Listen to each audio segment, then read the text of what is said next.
اور پھر وہ ہٹا کٹا ہو، صحت مند ہو، تندرست ہو، کوئی عارضہ نہ ہو، کوئی بیماری نہ ہو، کوئی تکلیف نہ ہو، کوئی مصیبت نہ ہو، اس کے باوجود وہ اللہ کو راضی نہ کروا سکے، اللہ رب العالمین کے یہاں جنہیں معاف کیا جاتا ہے ان کی فہرست میں اپنا نام درج نہ کروا سکے، تو پھر ایسا آدمی رسوا۔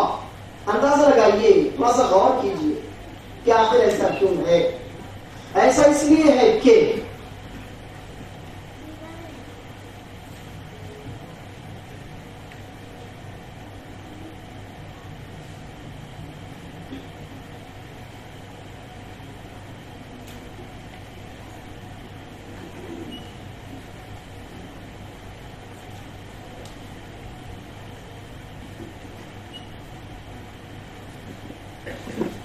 اللہ کے رسول صلی اللہ علیہ وسلم فرماتے ہیں اذا جاء رمضان،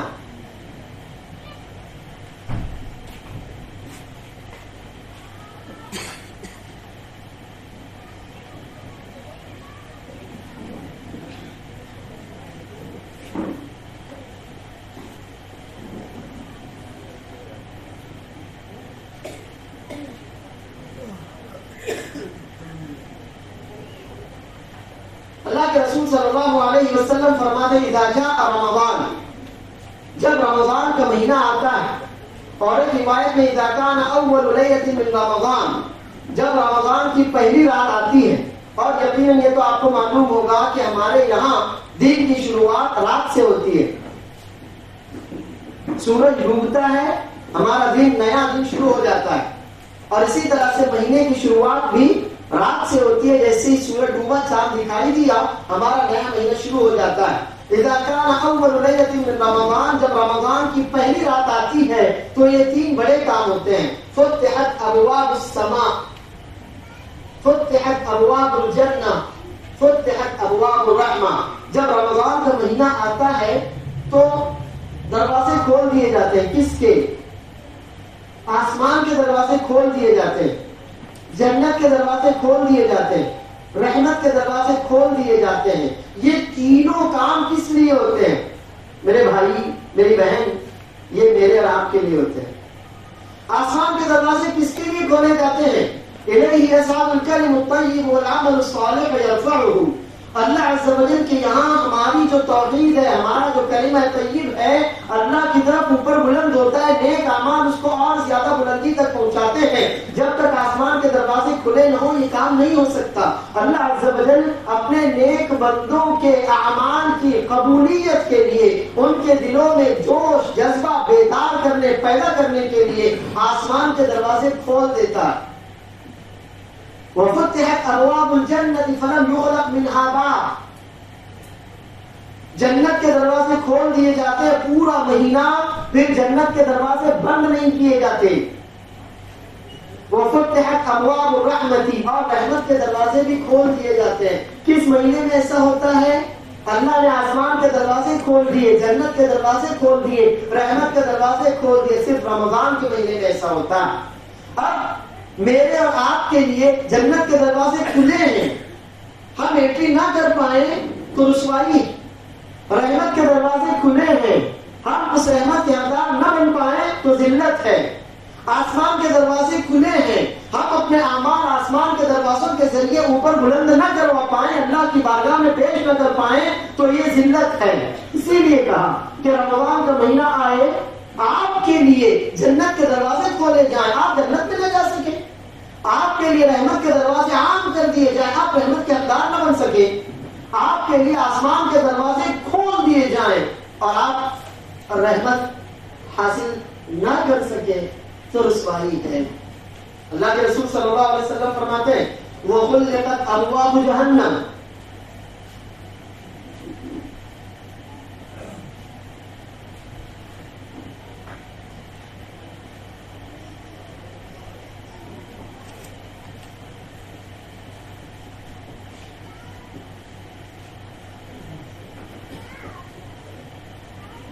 جہنم کے دروازے بند کر دیے جاتے ہیں۔ فلم یفتح منها باب، اور پورا مہینہ ان میں سے ایک دروازہ بھی کھولا نہیں جاتا۔ کس کے لیے جہنم کے دروازے بند کر دیے جاتے ہیں؟ اللہ عز و جل کی نوازش کس کے لیے ہے؟ میرے مسلمان بھائیوں، آپ کے لیے ہے۔ ان نوازشات میں کافروں کا، منافقوں کا، ملحدوں کا، مشرکوں کا کسی طرح کا کوئی حصہ نہیں ہے۔ اگر اس کا کوئی حقدار تھا تو وہ آپ تھے، آپ کے لیے جہنم کے دروازے بند کیے گئے تھے۔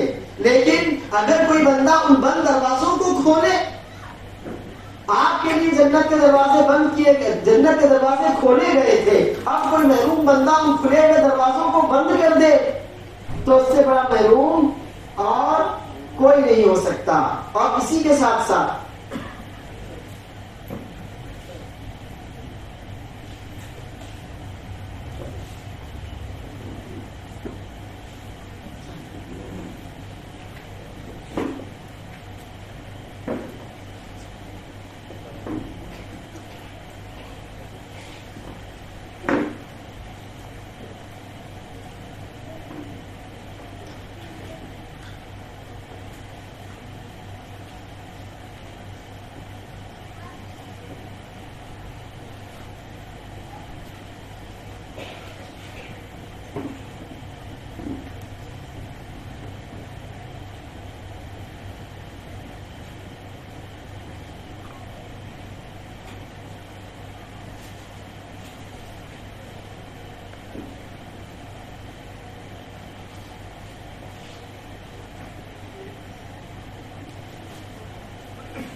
آپ کا دشمن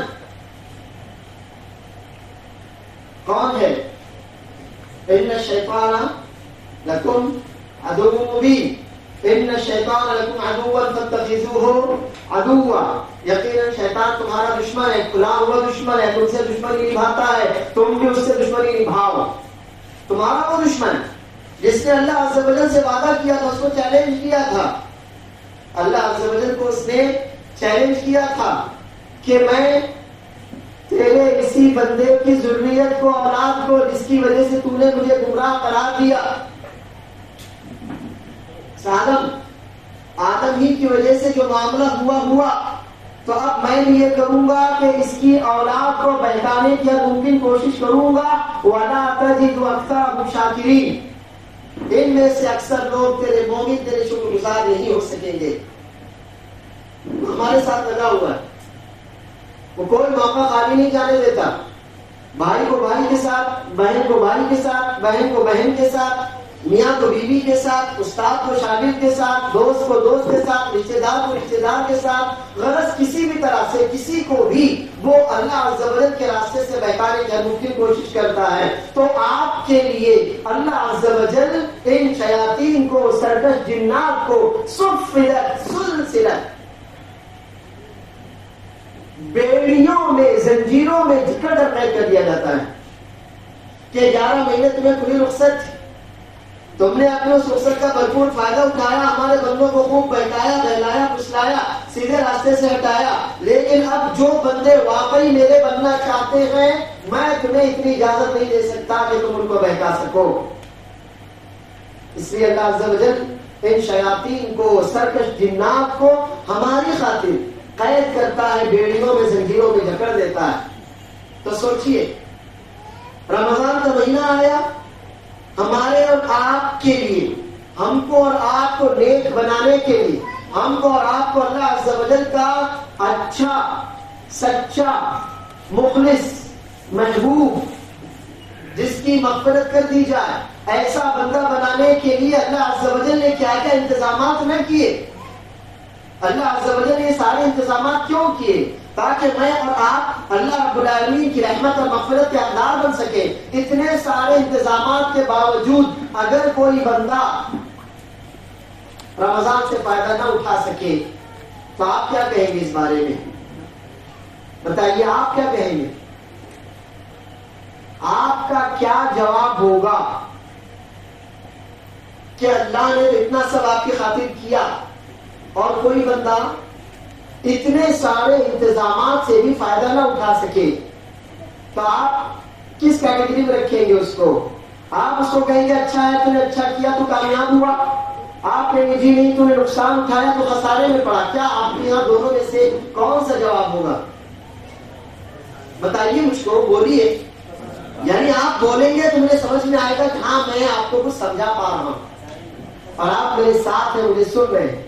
اور اگر آپ نہیں بولیں گے تو میں سمجھوں گا شاید مورتیں بیٹھی ہیں جن سے میں خطاب کروں، اس کا فائدہ نہیں ہوگا.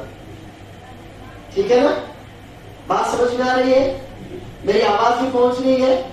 تو پھر میرا ساتھ دیجئے. اگر میں کچھ پوچھوں تو جواب دیجئے. آپ کس کیٹیگری میں رکھیں گے؟ آپ کہیں گے اچھا کیا اس میں کوئی فرق نہیں پڑتا تھا اس کو، یا آپ کہیں گے نہیں اسے نقصان اٹھایا، اتنا سب تیری خاطر اللہ نے تیرے رب نے کیا اور تو نے خود اپنے آپ کو محروم کر دیا. کیا جواب ہے آپ کا؟ جی ہاں، ماشاءاللہ، اللہ برکت.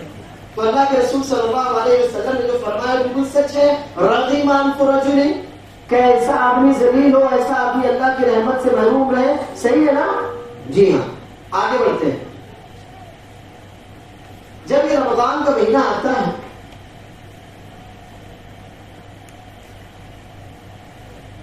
تو اپنے ساتھ نیکیوں کا موسم بہار لے کر آتا ہے. رمضان کا مہینہ آتا ہے تو اپنے ساتھ نیکیوں کا موسم بہار لے کر آتا ہے. آپ دیکھیے بہت سے لوگ پورا سال کبھی نماز نہیں پڑھتے، رمضان میں وہ آپ سے پہلے موجود رہتے ہیں. عام دنوں میں انہیں فرائض کی فکر نہیں رہتی، رمضان میں پوری تراویحاں پڑھتے ہیں. پورے سال ان کے گھروں میں قرآن کریم بند رہتا ہے، رمضان میں قرآن کھلتا ہے تو بند ہی نہیں ہوتا. پورے سال انہیں کبھی پرواہ نہیں ہوتی کہ رشتہ داروں کے بھی کچھ حقوق ہیں. رمضان میں افطار تیار کرتے ہیں تو اپنے رشتہ داروں پڑوسیوں کے یہاں بھجواتے ہیں. ایسا کیوں ہوتا ہے؟ ایسا رمضان کی برکت کی وجہ سے ہوتا ہے. ایسا کیوں ہوتا ہے؟ ایسا اس لیے ہوتا ہے کہ ایک ایمان والا اللہ عز و جل کے وعدوں پر بھروسہ رکھتا ہے، اور اللہ عز و جل کے وعدوں پر بھروسہ رکھنے کی وجہ سے اللہ عز و جل اسے نیکیوں کی توفیق دیتا ہے. آگے بڑھیے. رمضان کی بہت سی فضیلتیں ہیں، رمضان المبارک کی بہت سی فضیلتیں ہیں. اللہ عز و جل فرماتا ہے، جو آیتیں ابھی آپ نے ماشاءاللہ ہمارے شاگرد حافظ معروف صاحب سے سنی، شہر رمضان الذی انزل فیہ القرآن، رمضان ہی وہ مہینہ ہے جس میں قرآن کریم نازل کیا گیا. اس میں اس بات کی طرف اشارہ ہے کہ جیسے قرآن گزشتہ تمام کتابوں کا سردار، جیسے جس شخص پر قرآن کریم نازل ہوا وہ تمام انبیاء کے سردار. اللہ کے پاس سے جو فرشتہ قرآن کریم لے کر آیا وہ تمام فرشتوں کا سردار. جس امت پر یہ قرآن کریم نازل ہوا یہ امت تمام امتوں کی سردار ہے. اسی طرح جس مہینے میں قرآن کریم نازل ہوا یہ مہینہ تمام مہینوں کا سردار ہے. یہ مہینہ تمام مہینوں کا سردار ہے. اور اللہ عز و جل نے اس مہینے میں خصوصیت کے ساتھ جو عبادت ہم پر فرض کی ہے وہ ہے شہر رمضان الذی انزل فیہ القرآن ھدی للناس وبینات من الھدی والفرقان فمن شہد منکم الشہر فلیصم. رمضان ہی وہ مہینہ جس میں قرآن کریم اتارا گیا. یہ قرآن تمام لوگوں کے لیے عام طور پر جنرلی ہدایت ہے. اور اس قرآن میں اللہ تعالیٰ نے ہر بات، کفر اور شرک میں فرق کرنے والی بات، الحاد اور نفاق میں فرق کرنے والی بات، اچھائی اور برائی کے تمام اصولوں کو کھول کھول کر بیان کر دیا. اب اس مہینے کی حرمت کا، اس مہینے کے احترام کا، اس مہینے کی عظمت کا تقاضا یہ ہے فمن شہد منکم الشہر فلیصم. اب تم میں سے جو بھی اس مہینے میں موجود رہے وہ روزہ رکھے. معلوم ہوا کہ روزہ ہر مسلمان پر فرض، لیکن کون؟ جو مجنون نہ ہو، عقل مند ہو. کیونکہ مجنون پر کوئی بھی حکم نافذ نہیں ہوتا، اللہ عز و جل کی طرف سے اسے معافی ہے. اور کون؟ جو بالغ، کیونکہ بچہ جب تک بچہ ہے، بالغ نہیں ہے، تب تک وہ شریعت کا پابند نہیں. اللہ اللہ کے رسول صلی اللہ علیہ وسلم فرماتے ہیں رفع القلم عن ثلاثة عن النائم حتى يستيقظ وعن الصبي حتى يحتلم وعن المحتوم حتى يفيق. 3 لوگ اللہ عز و جل کی طرف سے شریعت کے احکام کے پابند نہیں ہیں. آدمی سویا ہوا ہے, اب جب تک وہ نیند میں ہے, حقیقی نیند میں ہے, بناوٹی نہیں, جب تک وہ نیند میں ہے تب تک اللہ کی طرف سے معافی. شریعت اب وہ مکلف نہیں حتیٰ کہ جاگ جائے. بچہ جب تک نابالغ, جب تک بالغ نہیں ہوتا تب تک اللہ کی طرف سے اسے معافی, اس پر شریعت کا کوئی حکم فرض نہیں ہوتا. اور اسی طرح مجنون, پاگل کہ جو شریعت پر عمل کرنے کی طاقت ہی نہیں رکھتا, جب تک وہ اچھا نہیں ہو جاتا تب تک شریعت کی طرف سے وہ کسی بھی عمل کا مکلف اور پابند نہیں ہے. تو بنیادی طور سے روزہ ہر مسلمان پر فرض ہے, جو بھی عقل مند ہے, جو بھی بالغ ہے. ہاں اس کے بعد آپ فرق کر سکتے ہیں کہ آدمی عقل مند بھی ہے, بالغ ہے, لیکن سفر میں ہے. فمن كان منكم مريضا او على سفر فعدة من ايام اخرى, فرض ہے اس کے اوپر, لیکن ابھی رخصت فرض ہے, لیکن ابھی چونکہ سفر میں تھا, سفر میں مشقت ہو سکتی تھی, اس لیے رخصت آپ ابھی نہ رکھے, بعد میں قضا کرنی پڑے گی. آپ بیمار ہیں, کوئی بات نہیں, روزہ نہیں رکھ سکتے, کوئی مسئلہ نہیں, جب اچھے ہو جائیں تب آپ کو روزہ رکھنا پڑے گا. عورتیں اپنے مخصوص ایام میں ہیں, کوئی بات نہیں, وہ نماز نہیں پڑھتی, روزہ بھی نہیں رکھ سکتی, لیکن جب رمضان کے بعد وہ بات ہو جائیں تو وہ اپنے ان چھوٹے ہوئے روزوں کی قضا کریں گی. کیوں قضا کیوں کریں گی؟ کیونکہ وہ فرض تھا لیکن مقررہ وقت میں آپ کر نہیں سکے تھے اس کو. تو بنیادی طور سے روزہ ہر مسلمان عاقل اور بالغ پر فرض ہے, لیکن جو آدمی رمضان کے دوران کسی مشقت کی وجہ سے یا بیماری کی وجہ سے یا شرعی عذر کی وجہ سے روزہ نہ رکھ سکا تو بعد میں اس کی قضا کرے گا, اور اگر بعد میں قضا کرنے کی بھی طاقت نہ ہو تو پھر فدیۃ طعام مسکین, اسے ایک روزے کے بدلے ایک مسکین کو کھانا کھلانا پڑے گا. یہ جو روزہ ہے اس کی بھی بڑی فضیلتیں ہیں.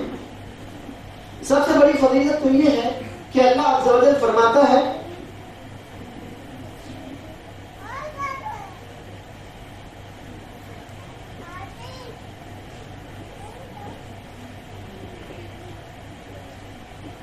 سب سے بڑی فضیلت تو یہ ہے,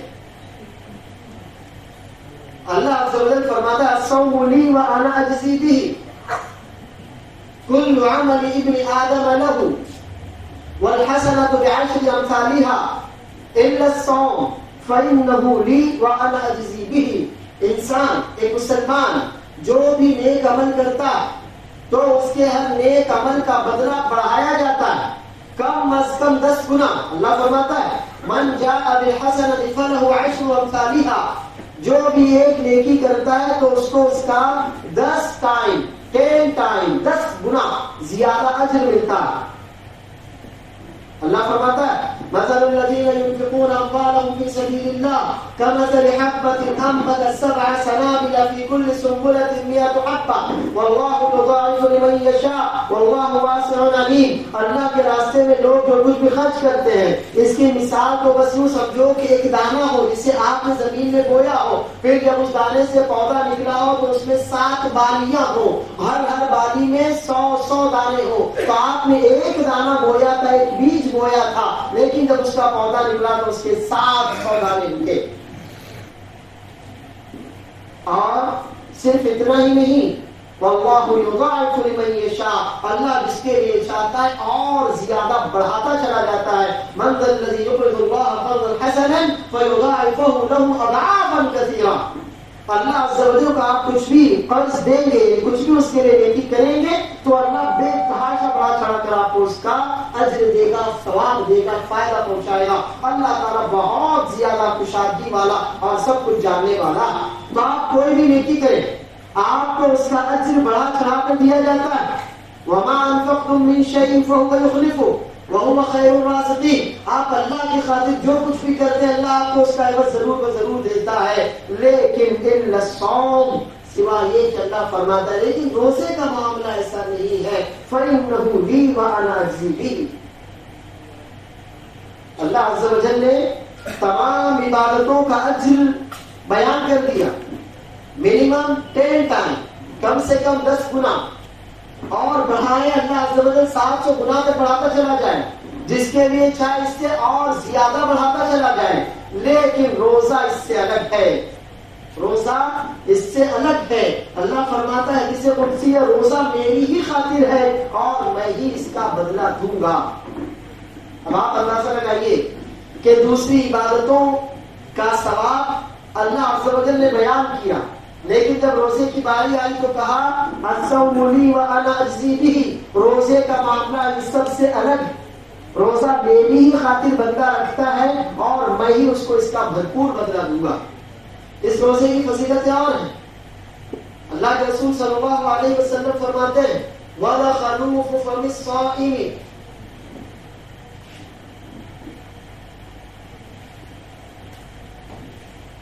أطيب عند الله من ريح المسك.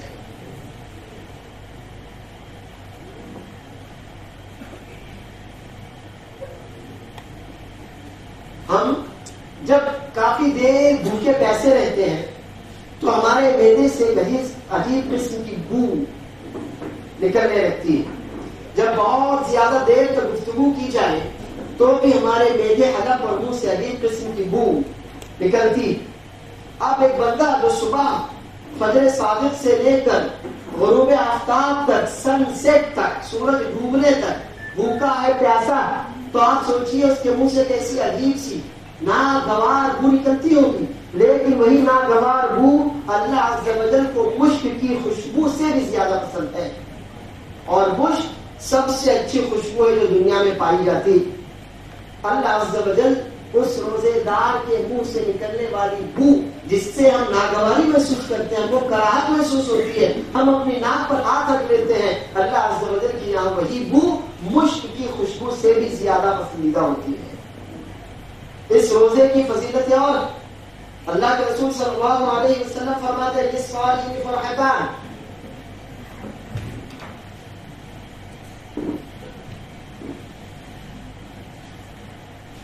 فرحة عند فطره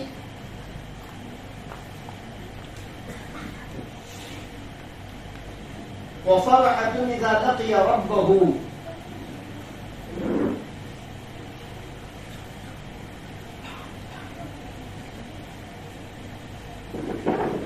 روزے دار کے لیے خاص طور پر خوشی کے 2 مواقع ہوتے ہیں. جب افطار کرتا ہے تو جو خوشی وہ محسوس کرتا ہے اسے بیان نہیں کیا جا سکتا، آپ اسے محسوس کر سکتے ہیں. پورے دن بھوکے پیسے رہنے کے بعد جب افطار کا دسترخوان سجتا، آپ کے سامنے کھجور، کچھ مشروبات، کچھ کھانے پینے کی چیزیں، کچھ پھل، یہ دسترخوان پر آپ دیکھتے ہیں تو ایک روحانی خوشی جو آپ کو ملتی ہے دنیا کی ساری نعمتیں اس کے آگے کمتر نظر آتی ہیں. تو روزے دار کے لیے خوشی کے خاص طور پر 2 مواقع ہوتے ہیں. جب افطار کرتا ہے تو اسے ایک انجانی سی روحانی خوشی ملتی ہے، اسے وہ بیان نہیں کر سکتا، اور اس سے کہیں زیادہ خوشی تو اس وقت ملے گی اذا لقی ربہ، جب وہ روزے دار اپنے رب سے ملاقات کرے گا تو اس وقت کی خوشی کا عالم اللہ عز و جل کے علاوہ کوئی نہیں جان سکتا. اس روزے کی اور فضیلتیں اللہ کے رسول صلی اللہ علیہ وسلم فرماتے ہیں ان فی الجنۃ بابا یقال له الریان،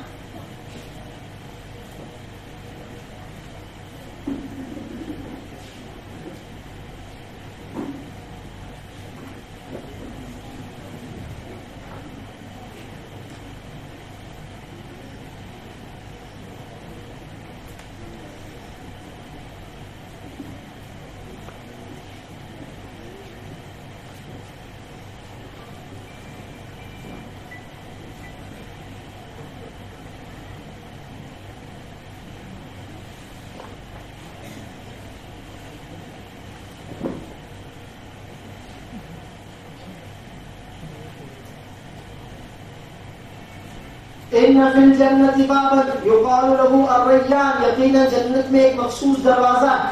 جنت کے 8 دروازے ہیں، انہیں میں سے ایک دروازہ ہے ریان. ریان کا مطلب ہوتا ہے سیراب ہونا، آسودہ ہونا، خوب اچھی طرح سیر ہو کر کھانے پینے طبیعت سیر ہو جائے، بھر جائے پیٹ آپ کا، خواہش آپ کی اب باقی نہ رہے، اس کو کہتے ہیں ریان. ری سیرابی، آسودگی. تو جنت میں ایک دروازہ جس کا نام ہے ریان. اللہ عز و جل کی یہاں ہر عمل کا بدلہ اسی کے موافق ہوتا ہے. روزے دار نے اپنا کھانا پینا چھوڑا تھا، بھوکا رہا تھا،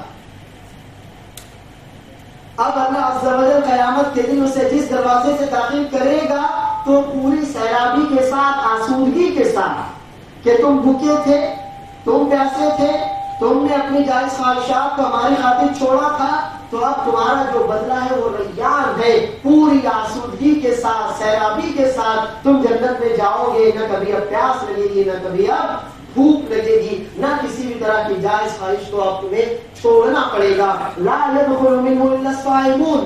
اور یہ خصوصیت روزے داروں کی ہے کہ روزے داروں کے علاوہ اس دروازے سے اور کوئی داخل نہیں ہو سکے گا.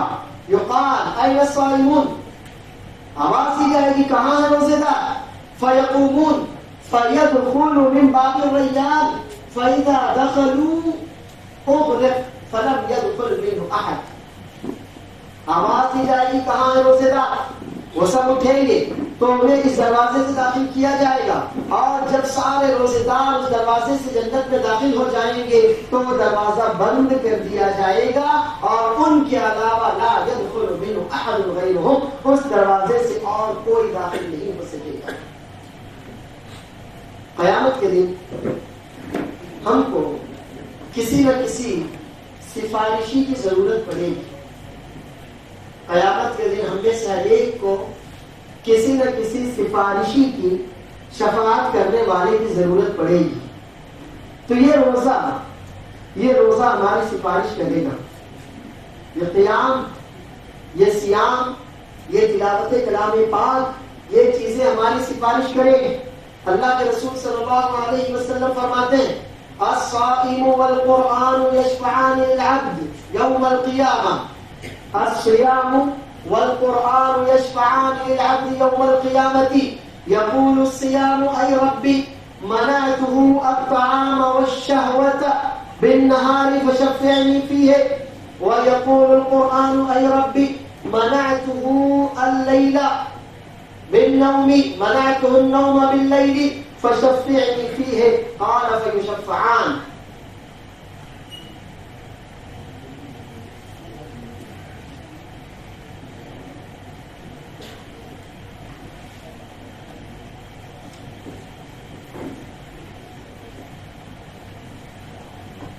الصيام والقرآن يشفعان للعبد يوم القيامة.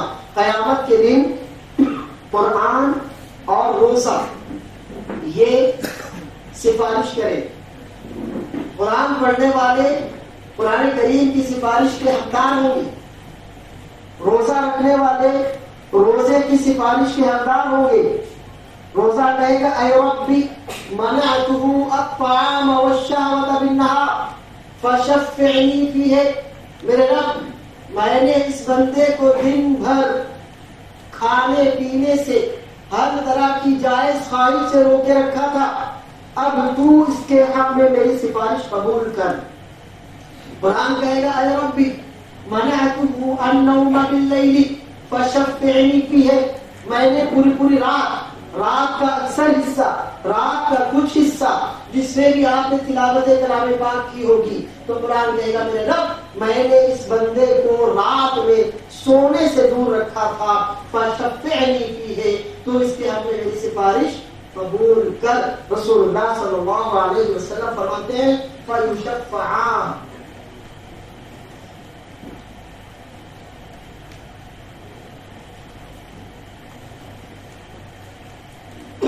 ان دونوں کی سفارش قبول کی جائے گی. اور آپ اندازہ لگائیے کہ اگر ان کی سفارش قبول کی گئی تو کیا پھر بندہ کسی بھی طور پر وہاں اللہ عز و جل کی رحمت سے محروم رہ سکے گا؟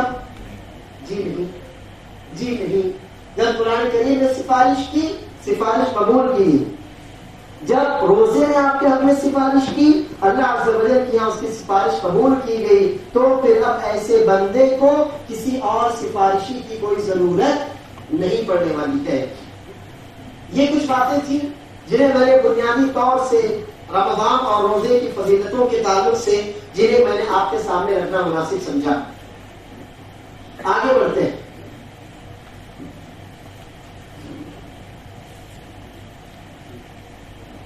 وہ کون لوگ ہیں کہ جو روزے سے فائدہ نہیں اٹھا پاتے؟ روزہ رکھتے تو ہیں، روزہ رکھتے ہیں، لیکن روزے سے انہیں وہ فائدہ نہیں ہوتا کہ جو روزے کا مقصد. آگے ہم جاننے کی کوشش کریں کہ ایسا نہ ہو کہ ہم روٹین کی حیثیت سے روزہ تو رکھیں، پورا مہینہ ہم یہ سوچتے رہے کہ ہم نے روزانہ روزے رکھے، لیکن کہیں ایسا نہ ہو کہ ہمارے وہ روزے کسی فائدے کے نہ ہو، دنیا یا آخرت میں ہمیں ان کا اجر و ثواب نہ مل سکے. سب سے پہلے نمبر پر وہ لوگ ہیں جن کے دلوں میں اللہ پر ایمان نہیں ہے.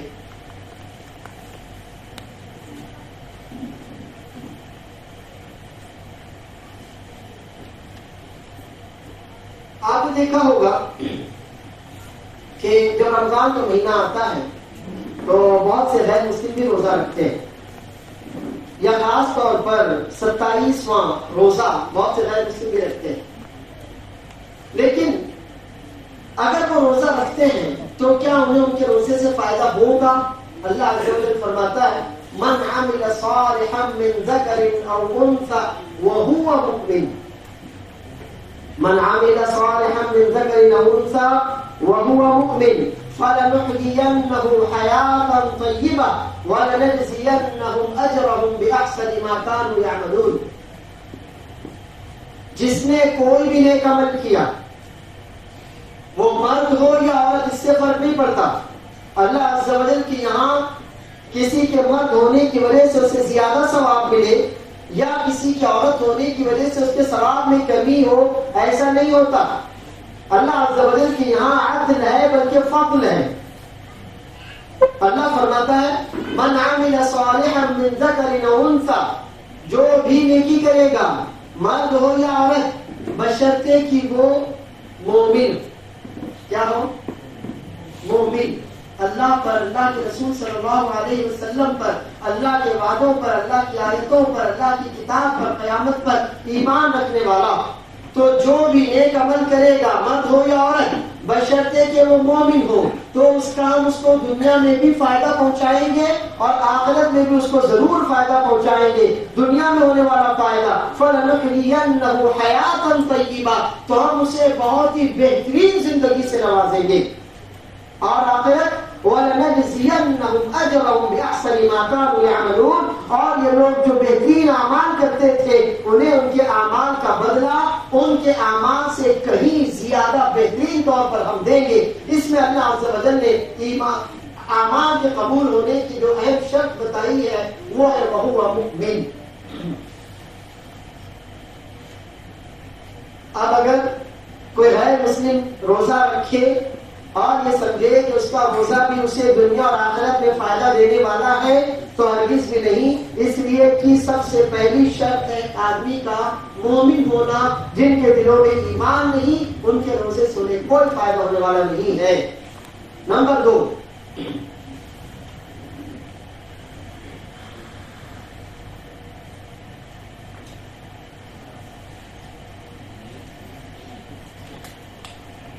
اخلاص، سچی نیت. اخلاص کسے کہتے ہیں؟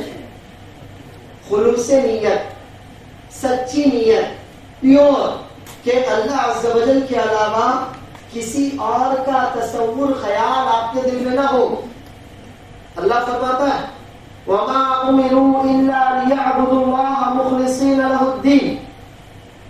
ہم سے پہلے اہل کتاب کو بھی یہی حکم دیا گیا تھا کہ اللہ کی عبادت کریں تمام قسم کی عبادتوں کو دینداری کو اللہ کے لیے خالص کرتے ہوئے.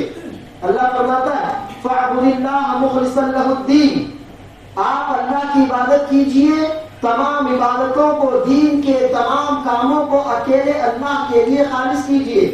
اللہ عز و جل نے اپنے نبی صلی اللہ علیہ وسلم کو حکم دیا قل انی امرت ان اعبد اللہ مخلصا له دینی، اے نبی صلی اللہ علیہ وسلم آپ انہیں بتا دیجئے کہ میں اپنی تمام نیتوں کو صرف اللہ کے لیے خالص کرتے ہوئے، دین کے تمام کاموں کو صرف اللہ کے لیے خالص کرتے ہوئے اللہ کی عبادت کرنے والا بن جاؤں. اللہ فرماتا ہے ان قل ان صلاتی و نسکی و محیای و مماتی للہ رب العالمین لا شریک لہ وَبِذَلِكَ أُمِرْتُ وَأَنَا أَوَّلُ الْمُسْلِمِينَ. آپ اعلان کر دیجئے کہ میری نماز، میری عبادتیں، بلکہ میرا جینا، میرا مرنا، میری پیدائش سے لے کر موت تک سب کچھ اکیلے اللہ کے لیے ہے جو سارے جہانوں کا رب ہے، مالک ہے، خالق ہے، اس کا کوئی شریک نہیں ہے. اور مجھے اسی توحید کا، اسی اخلاص کا حکم دیا گیا ہے، اور میں بڑے فرمانبردار اللہ کے نیک فرمانبردار بندوں میں سے ہوں. اللہ کے رسول صلی اللہ علیہ وسلم فرماتے ہیں انما الاعمال بالنیات، اعمال کا دار و مدار، اعمال کے قبول ہونے یا رد ہونے کا انحصار آپ کی نیت پر. وانما لكل امرئ ما نوى، آپ کو وہی ملے گا جس کی آپ نے نیت کی ہوگی. اللہ کے رسول صلی اللہ علیہ وسلم فرماتے ہیں رب صائم ليس له من صيامه الا الجوع، کتنے بہت سے ایسے روزے دار ہیں کہ جنہیں ان کے روزے سے بھوک پیاس کے علاوہ کچھ نہیں ملتا. ان کے روزے کا پورا خلاصہ کیا ہوا کہ انہوں نے فاقہ کیا، بس انہیں اس کے علاوہ روزے کا کوئی فائدہ نہیں ہو سکا. کیوں؟ کس وجہ سے؟ اخلاص، نیت سچی نہیں تھی، روٹین ورک تھا. سب مسلمان روزہ رکھتے ہیں، میں بھی روزہ رکھتا ہوں. اگر روزہ نہیں رکھوں گا لوگ بولیں گے اتنا ہٹا کٹا ہے، روزہ نہیں رکھتا.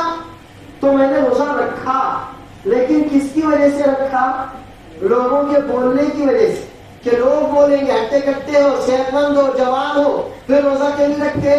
تو لوگوں کی ان باتوں کو میں نہ سنوں، اس لیے میں نے روزہ رکھا کہ سب روزہ رکھتے ہیں، میں نے رکھا. میرے روزے کا مقصد اللہ عز و جل کی رضا نہیں تھا، میرے روزے کا مقصد اللہ عز و جل کے حکم کی تعمیل نہیں تھا، میرے روزے کا مقصد رسول اللہ صلی اللہ علیہ وسلم کی سنت کی پیروی نہیں تھا. تو ایسے بندے کو اس کے روزے سے کوئی فائدہ ہونے والا نہیں ہے. نمبر 3،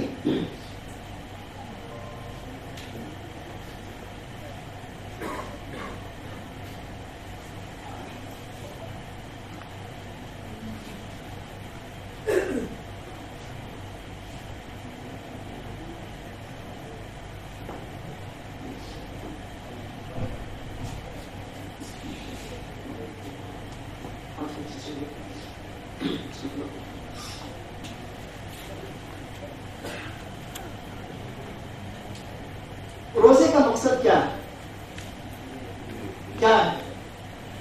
اللہ فرماتا ہے یا ایھا الذین آمنوا کتب علیکم الصیام کما کتب علی الذین من قبلکم لعلکم تتقون.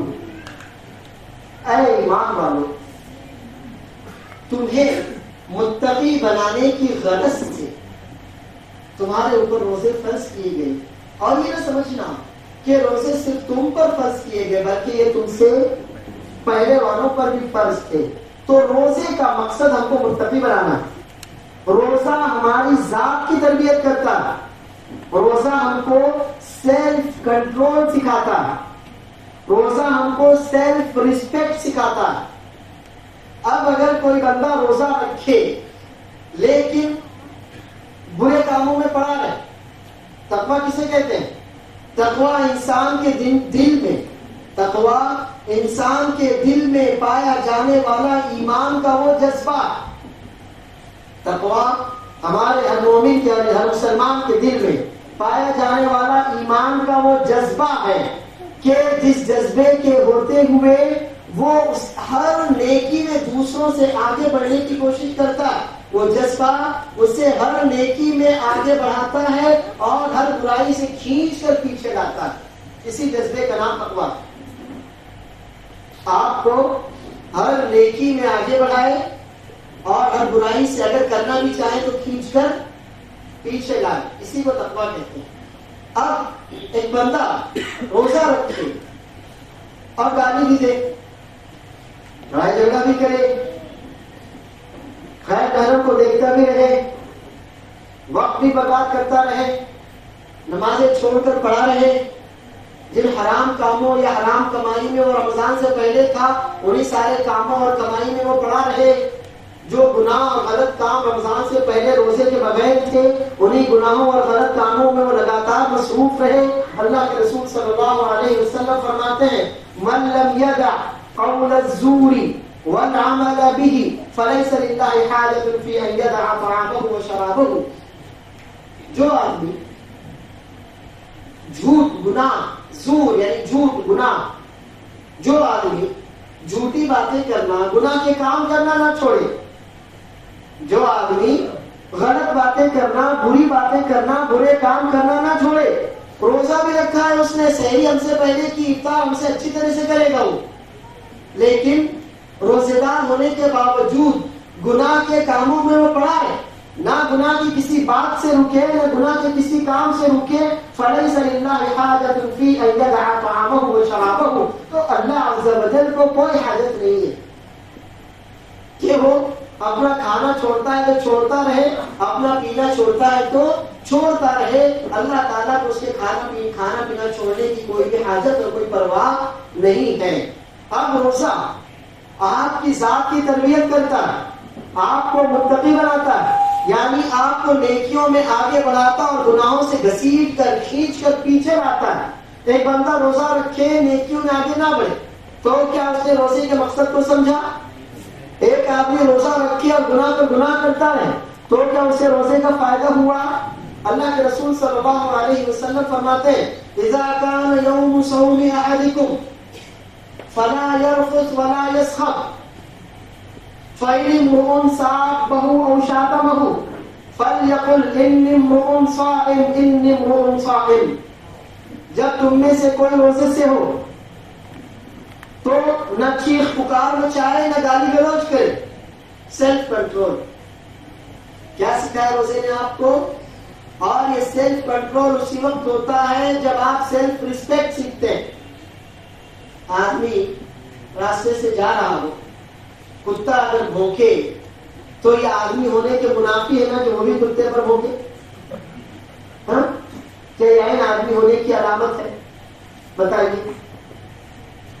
اگر آپ جا رہے ہو کتا بھونکے تو کیا آپ بھونکیں میں آدمی ہوں, میں تجھ سے زیادہ بھونک سکتا ہوں؟ نہیں نا, نہیں. آپ اس کتے کے مقابلے میں اپنے وقار سے گر سکتے ہیں کیا؟ نہیں نا. آپ اپنا وقار جو اللہ عز و جل نے آپ کو وقار دیا جسے ہم سیلف ریسپیکٹ کہتے ہیں, اپنی ذات کی عزت کا احساس, ہم کسی کی بھی برائی کی وجہ سے اپنے آپ کو اپنے معیار سے گرا سکتے ہیں کیا؟ رسول اللہ صلی اللہ علیہ وسلم جسمانی یا ذہنی یا مالی طور پر کسی سے کمزور نہیں تھے.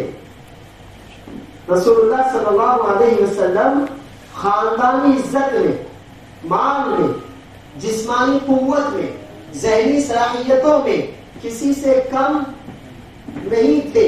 لیکن کیا کبھی کسی گالی کا جواب آپ نے گالی سے دیا؟ Self respect. کسی نے آپ پر ہاتھ اٹھایا, کسی نے آپ کو تکلیف پہنچائی تو کیا رسول اللہ صلی اللہ علیہ وسلم نے ویسا اس کو جواب دیا؟ جی نہیں. آپ اگر نیچے ہیں, نچلے ہیں, تو آپ کے نچلے پن کی وجہ سے ہم اپنا معیار نہیں گرا سکتے. اس کو کہتے ہیں سیلف ریسپیکٹ. اور روزہ ہم کو کیا سکھاتا ہے؟ Self respect. آپ جب روزے سے ہو تو کسی بھی طرح کی برائی میں حصہ نہ لیں, شور شرابہ ہنگامہ نہ کریں, بےہودہ فحش بات اور کام نہ کریں. اگر کوئی آپ کو گالی بھی دے, کوئی آپ سے جھگڑا بھی کرے تو آپ کہیں انی امرؤ صائم انی امرؤ صائم. نہیں, میں آپ کا جواب نہیں دے سکتا, میں تو روزے سے ہوں، میں تو روزے سے ہوں. تو کیا کیا آپ نے؟ آپ اس کو جواب دے سکتے تھے. اس نے گالی دی، آپ اس سے بڑھ کر گالی دے سکتے تھے. اس نے آپ پر ہاتھ اٹھایا، آپ 2 لگا سکتے تھے اس کو. لیکن آپ نے اپنی عزت کا خیال رکھا. آپ نے اپنے روزے کی حفاظت کی. تب کیا ہوا؟ آپ وہاں سے دور ہٹ گئے اور کہا کہ نہیں، میں آپ کی برائی کا جواب برائی سے نہیں دے سکتا، میں اپنے روزے کو خراب نہیں کر سکتا. تو روزہ ہر انسان کو عزت نفس سکھاتا ہے، اپنے اوپر کنٹرول کرنا سکھاتا ہے. ابھی جو ہم نے حدیث سنی تھی وہ یہی تھی نا کہ روزہ کہے گا اے ربی منعتہ الطعام والشہوۃ، کہ میرے رب میں نے اس بندے کو کھانے پینے اور شہوت، جائز خواہشات، یہاں شہوت یہ شہوات نفس بری خواہشات کے معنی میں نہیں ہے، وہ تو ویسے بھی حرام ہے. جائز کام، جائز ضرورتیں، جائز خواہشات سے بھی روکا تھا. تو جب روزہ آپ کو ہر برائی سے روکتا ہے، اب آپ کا یہ فرض ہوتا ہے کہ آپ جب روزہ رکھیں تو اپنے روزے کی حفاظت کریں. لیکن اگر آپ نے ایسا نہیں کیا، آپ برائی میں پڑے رہے، گالی کے جواب میں گالیاں دی، برائی کے جواب میں برائی کی، ذرا سا کوئی مسئلہ ہو گیا آپ نے ادھیڑ کر رکھ دیا، آپ نے ہنگامہ کھڑا کر دیا، کوئی بات ہو گئی آپ کو پرواہ نہ رہی کہ آپ روزے سے ہیں. اور روزہ آپ کو تقویٰ سکھاتا ہے، روزہ آپ کو صبر سکھاتا ہے، روزہ آپ کو اپنے اوپر کنٹرول کرنا سکھاتا ہے. اگر یہ سب باتیں آپ بھول گئے تو بتائیے کیا آپ کا روزہ پھر بھی آپ کو فائدہ پہنچائے گا؟ جی نہیں، آپ کے روزے سے آپ کو کوئی فائدہ نہیں ہوگا. اگر روزہ رکھنے کے باوجود آپ کی حالت میں کوئی سدھار نہیں ہوا، آپ جیسے پہلے جھوٹ بولتے تھے اب بھی بول رہے ہیں، آپ جیسے پہلے چوریاں کرتے تھے اب بھی کر رہے ہیں، آپ جیسے پہلے غیبت کرتے تھے اب بھی کر رہے ہیں، تو کیا بتائیے کیا روزے نے آپ کو کچھ بھی فائدہ پہنچایا؟ جی نہیں، آپ کو کچھ بھی فائدہ نہیں پہنچایا. تو یہ 3 کام. اور 4تھا کام ہے ہر طرح کے لغو سے اپنے آپ کو دور رکھنا، محفوظ رکھنا.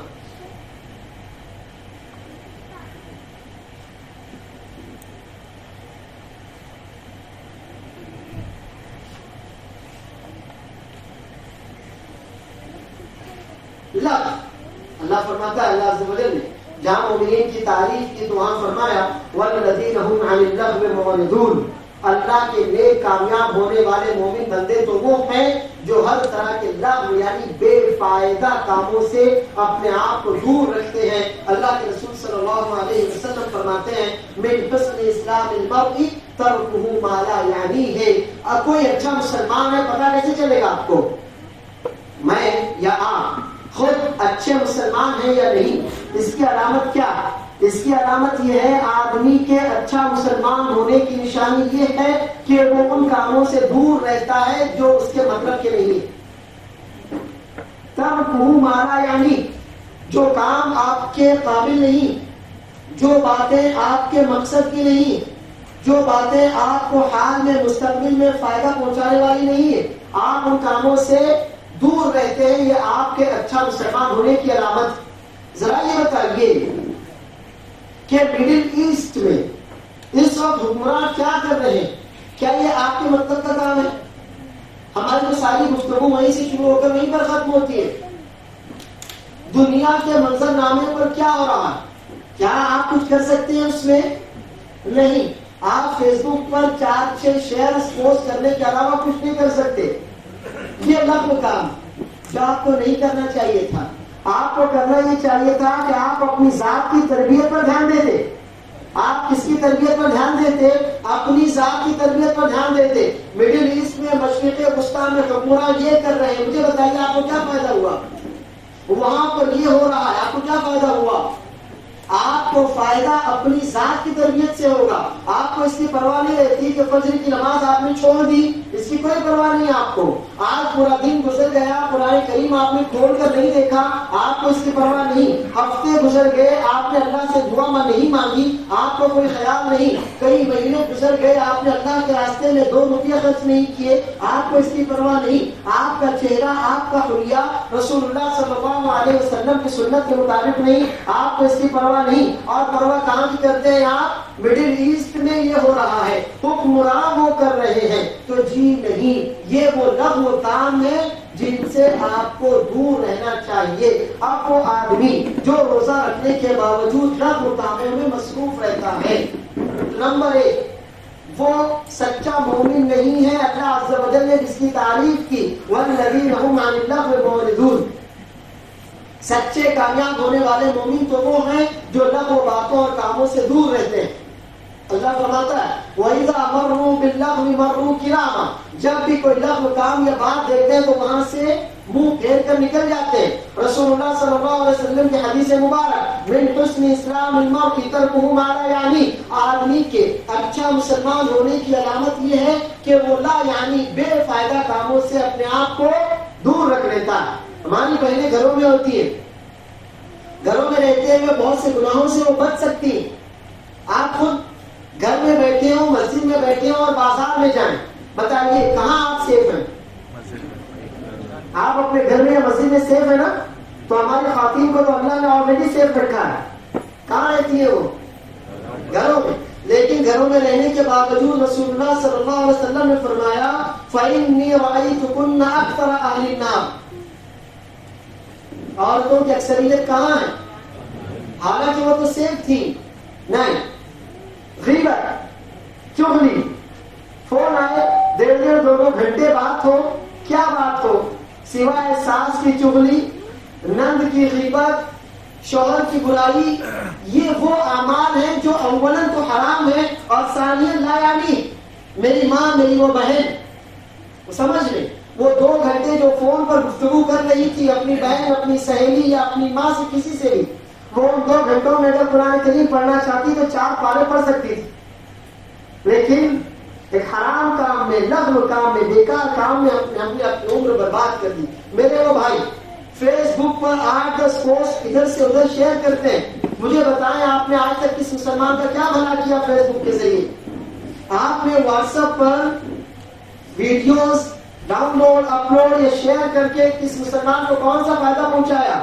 کچھ نہیں۔ تو اچھی طرح جان لیجیے کون سے کام ہیں، یہ لغو کام ہے، یہ وہ کام ہے جو حال اور مستقبل میں ہمارے کسی کام آنے والے نہیں ہیں۔ اور وہ لوگ جو روزہ رکھنے کے باوجود لغو بیکار کے لا یعنی کاموں میں پڑے رہتے ہیں، تو ایسے لوگوں پر بھی روزہ کوئی پازیٹیو، مثبت، اچھا اثر نہیں ڈالتا، بلکہ یہ کہہ سکتے ہیں کہ ایسے لوگوں کو روزے کا مقصد حاصل نہیں ہوتا۔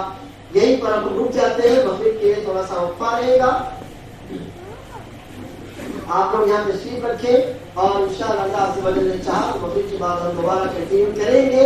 اللہ عز و جل